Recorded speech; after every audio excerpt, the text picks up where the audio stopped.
عزیز طلبہ و طالبات، فروغ فاؤنڈیشن آن لائن اسکول کے ذریعے یکساں نصاب کے مطابق تعلیم حاصل کریں۔ اگر ہماری ویڈیوز پسند آئیں تو چینل کو سبسکرائب کریں اور دوستوں کے ساتھ شیئر کریں اور بیل آئیکن کو لازمی دبائیں تاکہ آئندہ آنے والی تعلیمی ویڈیوز آپ حاصل کر سکیں۔ عزیز طلبہ، آج ہمارے سبق کا عنوان نسوء اور سلیم کی گفتگو ہے۔ اس سبق کو لکھنے والے ڈپٹی نذیر احمد دہلوی ہیں۔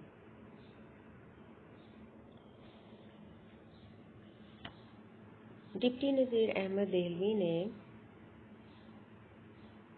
زیادہ تر اصطلاحی ناول لکھے کیونکہ ان کی تحریروں کا مقصد لوگوں کی یا نوجوان طبقے کی اصلاح کرنا تھا۔ یہ سبق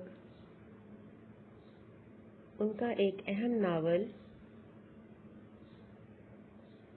توبۃ النصوح سے لیا گیا ہے، یعنی نصوح کی توبہ، جس کا بنیادی مقصد اس چیز کو اجاگر کرنا ہے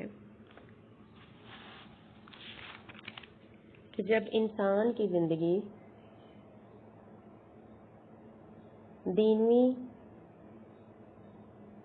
یا دنیا کی بجائے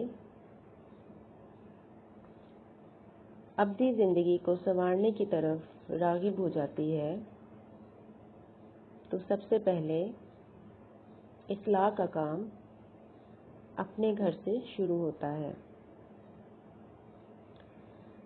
ایک کنبے کا سربراہ پورے خاندان کی اخلاقی حالت کو سدھارنے کا ذمہ دار ہوتا ہے۔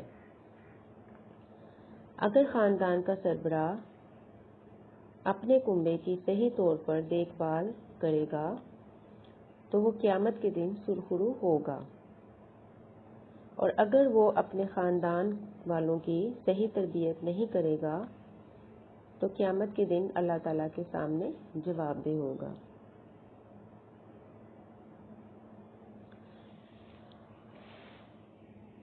اس سبق کے مصنف ڈپٹی نذیر احمد دہلوی کے بارے میں ہم پڑھتے ہیں۔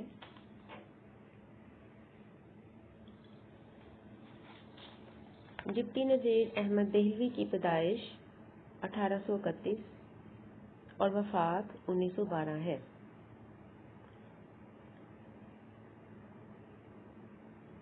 آپ ضلع بجنور میں پیدا ہوئے تھے۔ والد کا نام مولوی سعادت علی تھا۔ ابتدائی تعلیم والد سے حاصل کرنے کے بعد آگے آئے، دلی آ گئے، جہاں مولوی عبدالخالق کے شاگرد ہوئے۔ بعد میں دلی کالج میں داخلہ لیا۔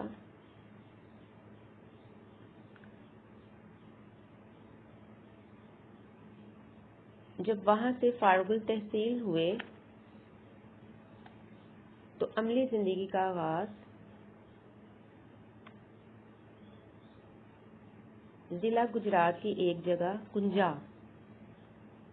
میں کیا، اور وہاں اسکول میں ایک مدرس کی حیثیت سے تدریسی ملازمت کا آغاز کیا۔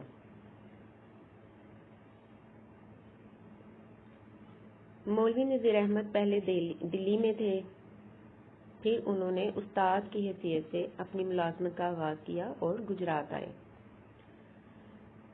تھوڑے دنوں بعد ڈپٹی انسپکٹر مدارس مقرر ہوئے۔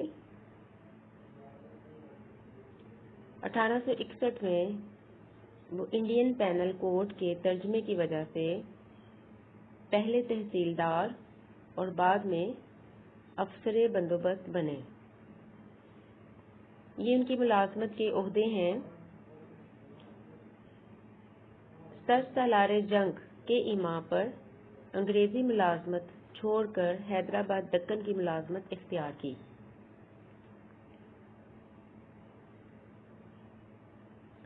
یعنی انہوں نے انگریزی ملازمت کو خیر آباد کہا، اس سے سبکدوش ہوئے اور پھر حیدرآباد دکن کی ملازمت اختیار کر لی۔ ایک عرصے تک وہاں خدمت انجام دینے کے بعد ملازمت چھوڑ کر دلی آ گئے اور باقی ساری زندگی یہیں گزاری۔ آپ کے ناول اصلاحی انداز کے حامل ہیں، کیونکہ ان سے انہوں نے مسلمانوں کی اصلاح کا کام لیا۔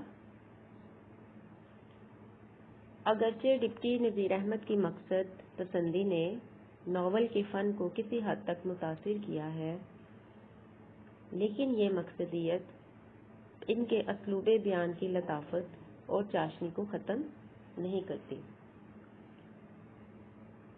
جیسا کہ میں نے آپ کو پہلے ہی بتایا کہ انہوں نے اصلاحی ناول لکھے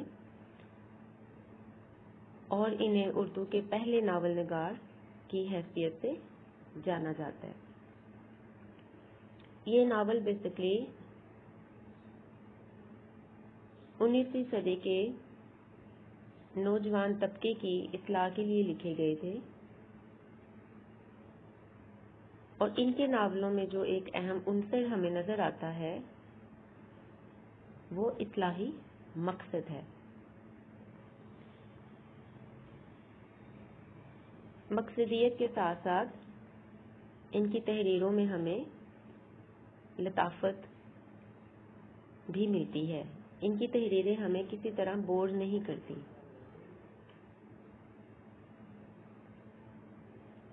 ان کی زبان علمی بھی ہے اور عوامی بھی، یعنی جو اس دور میں بولی جانے والی تھی عوام، اس کو جو زبان اس دور میں بولی جاتی تھی اس کو ہم عوامی زبان کہتے ہیں۔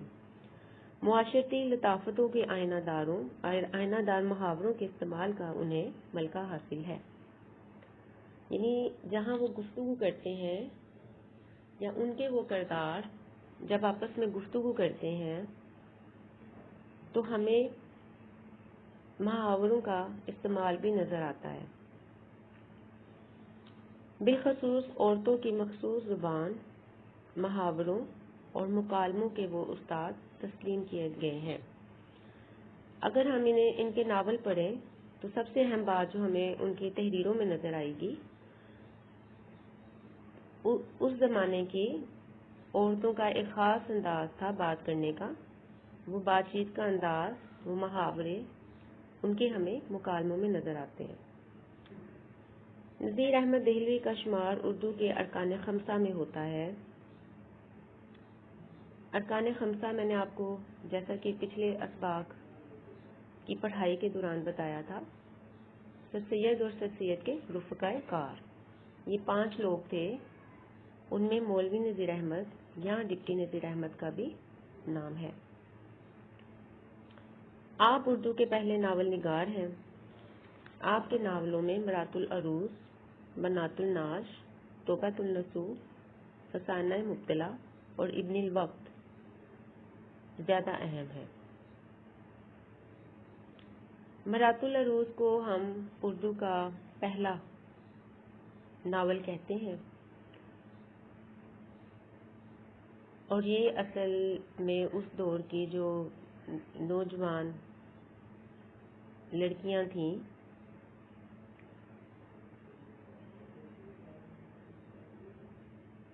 ان کی اصلاح کا پہلو ہمیں اس میں نظر آتا ہے۔ یہ کہانی اگرچہ 2 بہنوں کے ارد گرد گھومتی ہے اور اردو کا پہلا شاہکار ناول مانا جاتا ہے۔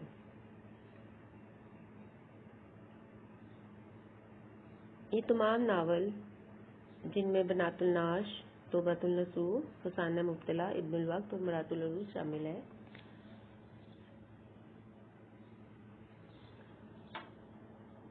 ڈپٹی صاحب کی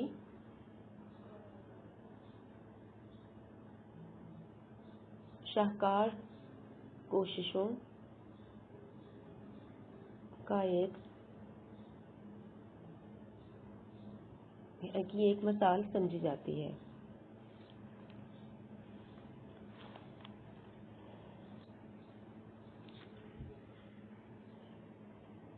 مصنف کے تعارف میں آپ کو MCQs اس طرح سے آئیں گے یا معروضی سوالات اس طرح سے آ سکتے ہیں کہ تاریخ پیدائش کیا تھی، تاریخ وفات کیا تھی، مولوی نذیر احمد کہاں پیدا ہوئے، مولوی نذیر احمد بجنور میں پیدا ہوئے، کب پیدا ہوئے 1831 میں، اور کب وفات ہوئی 1912 میں۔ ان کے والد کا نام کیا تھا؟ ان کے والد کا نام مولوی سعادت علی تھا۔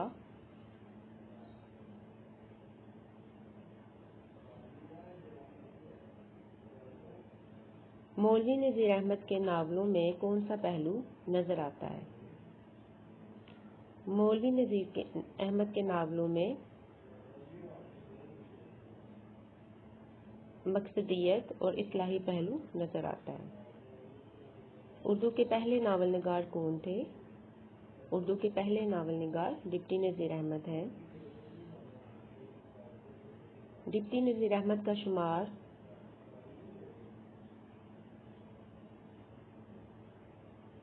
کن ارکان میں کیا جاتا ہے؟ ڈپٹی نذیر احمد کا شمار اردو کے ارکان خمسہ میں ہوتا ہے۔ آپ سے ناولوں کے نام پوچھے جا سکتے ہیں کہ مرات العروس کس کا لکھا ہوا ہے؟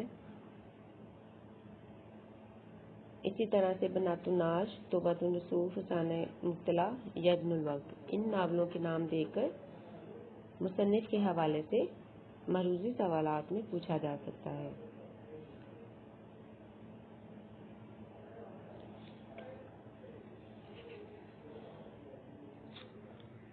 اب ہم اپنے سبق کی پڑھائی کا آغاز کرتے ہیں۔ نسوح اور سلیم کی گفتگو اس سبق کا عنوان ہے۔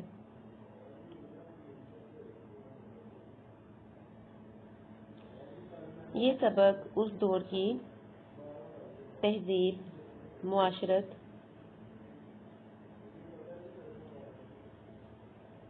کے ساتھ ساتھ اردو ناول کی جو ابتدائی صورت ہے اس کو بھی ابھارتا ہے۔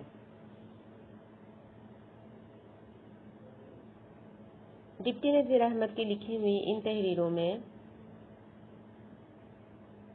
آپ کو اس دور کی عوامی زبان سے بھی روشناسی حاصل ہو سکے گی۔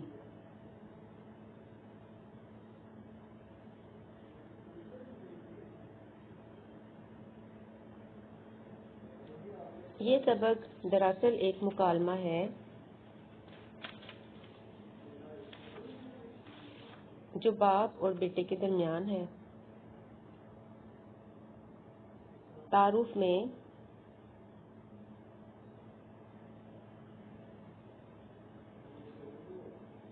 اس کا پس منظر بتایا گیا ہے۔ جیسے کہ میں نے آپ کو پہلے ہی بتایا کہ توبۃ النصوح ڈپٹی نذیر احمد کا لکھا ہوا ناول ہے، اور یہ سبق اس ناول کے ایک حصے کے طور پر آپ کی کتاب میں شامل کیا گیا۔